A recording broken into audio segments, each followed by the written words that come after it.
It's time to head out on the Western Pizza Guest Hotline. It is the Saskatchewan Roughriders Coaches Show presented by Steelcraft Doors and the Rider Foundation. The all-new 50-50 is here for you to cash in and win. We're pleased to be joined by the Saskatchewan Roughriders offensive assistant coach Josh Donnelly in his second season with the club. Josh, thanks so much for doing this. Thanks for having me. Well, I guess the first question that maybe we should get some clarification on is I don't hear any alarm bells or anything in the background, so they're not sounding at Mosaic Stadium, are they? Absolutely not. No. You had a chance? No, everyone's just back to work. Yeah. You had a chance to obviously dissect the film and see what happened in BC yesterday. What did you take away from that look? Some things to correct. Obviously wasn't, the outcome we wanted and, our best effort. But, the guys fought hard, a lot of things that we can be proud of. And just like I said, like some things to correct. And, we just have to get better from it and learn from it and continue to just trust in our process and get back to our process of getting better every day and putting our best foot forward as the next opportunity comes.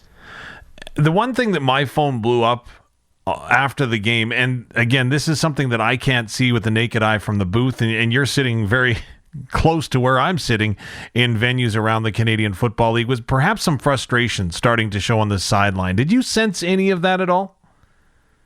Well, I mean, like you said, I'm not on the sideline, but talking to the guys after the game, and obviously guys are passionate, and everybody, we want the same thing. We want what's best for the team, and guys get competitive for sure. But I think whether or not it would, I don't know if frustration is the right word as much as just it's competitive energy, and it's the passion for what we do and the team and the rest of the group, and I think everybody just wants the best for the group. So whether the emotions were getting hot, I can't actually speak to because I wasn't down there, but I know that guys do care a lot about this team and they just want the best for the group. When you mention competitive energy, Coach, is that positive and negative? I think it could be at times, but I do think that you need that, and that guys, thrive, and it pushes guys to get better. And though it could be uncomfortable maybe in the moment, I think that ultimately, because the guys around our group, they have the right intentions. I think it is good, and it's something that we use as a positive, as almost a fuel for continued growth and for us to continue to get better. And do you see the growth continuing week over week? Because you get to work with these players and identify and dissect what you see on film all the time. Absolutely. And I mean, in the heat of the moment when maybe there's an incompletion or, we don't get the absolute result that we're looking for, it's hard to see. But then you go back and you look at the film and you compare over week to week. There's definitely incremental growth going on. And there, like I said earlier, that we have a process and we're sticking to that process, and the guys believe in that process, and we just have to keep fighting and scratching and clawing and find ways to get wins.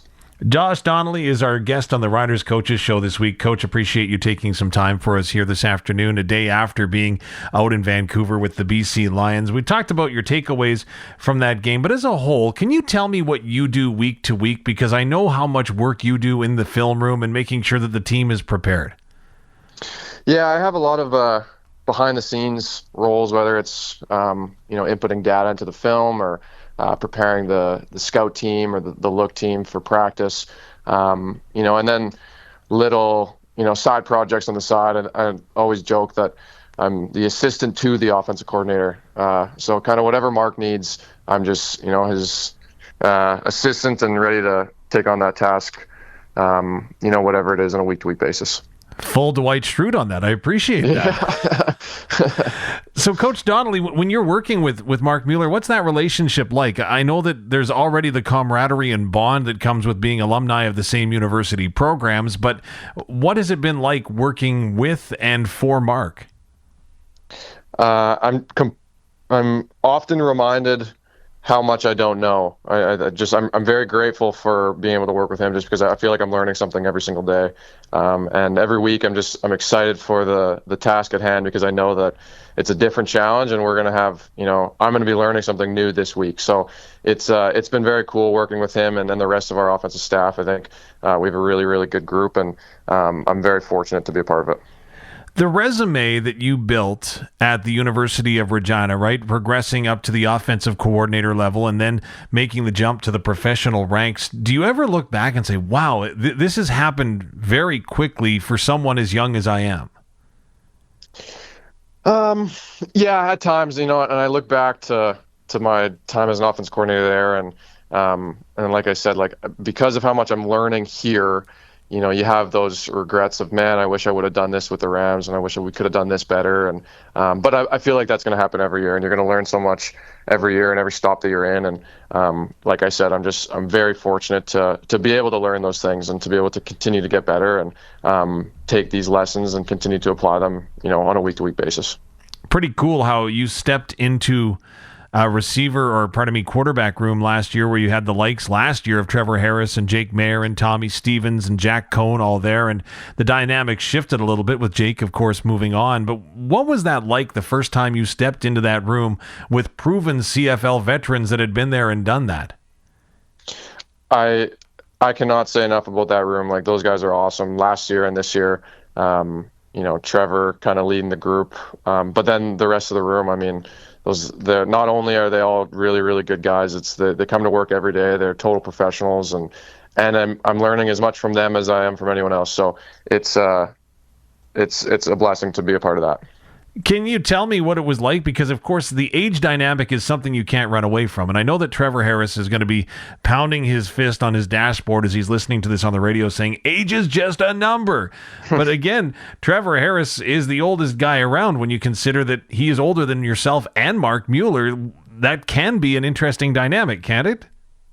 Absolutely. I mean, But what Trevor is awesome about, and talking about age and everything, he wants to get better. So he doesn't care, if it's his offense coordinator's same age as him or his offensive assistant is 10 years younger than him or whatever. Like, if he can get better, or if somebody can coach him, he wants to be coached and he wants to get better. So I really appreciate that about him. And I'm really grateful because I get to learn from him on a daily basis and see his process and see the way that he attacks every week as a real professional. And the things that he's picked up over the years, because he brings things to this offense that, whether it's little details or different, little keys in quarterback play that, it makes us better. And everybody's very open to that. And I think that's what's really cool about that room is everybody gets a little bit of a voice and a little bit of a say in the offense. And it's not just Marc's offense, and he's very vocal about that. And he wants everybody to have a say in it and to be a part of it. And if you have an opportunity or an ability to make the offense better, then, they're all ears for that. Josh Donnelly is our guest. He is the offensive assistant coach for the Saskatchewan Roughriders. It's all brought to you on the Riders Coaches Show for Steelcraft Doors and the Riders Foundation 50/50. Coach, before we do move on from the quarterbacks, two quick questions. Number one, the ability to be coached and the want to be coached isn't necessarily always a given, no matter what level you are at and coaching. How special is that then to this group that you get to work with?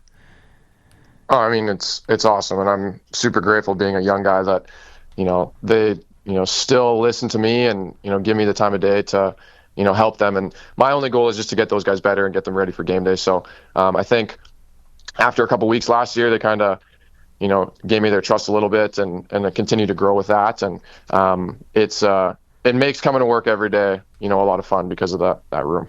And the final thought then is, how do you see the development of Jack Cohn and Tommy Stevens and Braden Shager moving forward? They don't get a lot of reps in practice. Obviously, they do a ton of work behind the scenes. How is their growth happening, and how do you evaluate through the course of a season when they don't get much playing time and or practice reps to throw the football?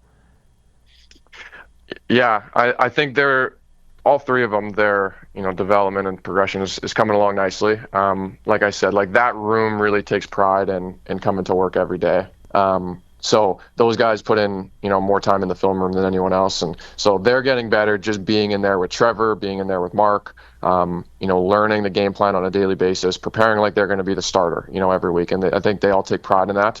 And then it's watching the scout team, and it's watching those guys, when they do get their reps in practice, that, are they making the progress? Are they able to take what they're learning in the film room and, on the whiteboard and in the playbook and able to apply it on the field, which I'm, happy with the progress thus far. And, going to continue to push those guys to keep, having a sense of urgency and development and getting better. Definitely want to ask you about the receivers, and I guess we start with no bigger receiver than Daniel Johnson coming up with that reception in BC yesterday. Not sure it was on my bingo card, but he didn't even crack a smile after making that catch, the big offensive lineman. When that play came in, I don't know what he was thinking, but how do you coach that to an offensive lineman who may not have caught a patch for a while? Well, DJ played tight end in college, so before he went to Purdue. So he had a bit of experience there, and honestly, I mean, I can't say enough about that guy as an athlete. Like, when he got the ball in his hands, he looked like he had done it a million times before. He was a total natural, and when we had done it in practice, it looked just as smooth. So it gets the guys fired up when they see an O-lineman catch the ball, and it was a lot of fun seeing that happen. Obviously, then maybe went on to inspire some of the young receivers that you've got on the roster right now. Of course, it's been a real position of flux over the last 3-4 weeks. Tell me about the receivers that the Saskatchewan Roughriders have and how you see their growth, their development, and their integration into the game plan week and after week. It has really just been awesome seeing the next man up mentality in that room. There's never really been any hesitation. I mean, you have guys like Shafe and Sam, they go down for, a week or a couple weeks, and it's hard. Those guys are, amazing players and hard to replace. And so it's been really cool seeing the growth of the young guys and their ability to kind of step in and, take on the task at hand and not really flinch. And, they're even, when they're in a backup role or in a practice rush role or whatever it is, they're, approaching the week to week, game plan and prep week as if they're starting, which is really, really cool to see out of young guys that you maybe wouldn't expect that out of, in their professional careers. So can't say enough about that room and the job that, Coach Marc McDaniels has done with them and the culture that they have in there for, their work. And they take pride in their work, and it's really cool to see. Do want to single out one receiver, though, Coach Donnelly, in Dylan Jette. And when he was drafted by the team, looking at his film on YouTube, I was like, wow, this guy could be real special moving forward. He's got a lot of tools. And again, that's my untrained eye. Unfortunately for him, he had to sit out most of training camp and the first almost half of the season battling through an injury, which he seems to have gotten over. How have you seen him start to grow within the offense of a CFL offense and a Canadian offense in a game that he hasn't played in a while, but also stepping in and even getting some starts now? The coolest thing about that story was, being hurt all of training camp in the first, whatever it was, 5 or 6 weeks. He was, like I said earlier, preparing as if almost he was the starter. Like, he was learning the playbook for the first time, but he was spending as much time in the film room and as much time, going over the playbook as anyone else. And it's not an easy task to do when you're not on the field actually repping it and you're not getting the results of catching and running and doing all that sort of stuff. So it was really cool to see the discipline he had there as a guy who was just drafted. He stayed focused, really committed to, hey, I'm going to learn this thing. I'm going to be ready to go. And when I am healthy, I'm going to be take advantage of the opportunity. And obviously he's doing that. So couldn't be more pumped for him and excited to see him just continue to get better. Coach Donnelly, don't want to take up a ton of your time. The rapid round, if you will, obviously being a Saskatchewan guy and very proud of it. You win a Grey Cup championship in your first year as a CFL coach. Was it what you expected it to be growing up with the reaction of the fans and the entire province? And more. I mean, it was unbelievable. The success of last year, the kind of the run at the end of the season, and then celebrating afterwards just with the team and the support we got from the city. It was really cool. Did you have fun with the cup? Did you have an opportunity to do something special with it? Yeah, I had a day with it, took it to the family and showed a couple friends and all that sort of stuff and enjoyed that. So yeah, another really cool memory that I'll appreciate for a long time. Didn't have Cheerios or cereal out of it or anything like that? No, I didn't do that. No. That probably was wise after the other things that I'd seen with the cup. With yeah, I got it a little late, so yeah. I wasn't drinking anything out of there at that point. Meatballs, poutine, yeah, something else. Coach, again, really appreciate you taking time for us on the Coaches Show. It's a pleasure to watch you every day at practice. Again, when you're going through the cards with the show team and making sure everything is set, and then watching what you do on game day, it's truly spectacular from the outside looking in, and I hope you're having a lot of fun with it. Well, I appreciate that. It has been a ton of fun, so thanks for having me.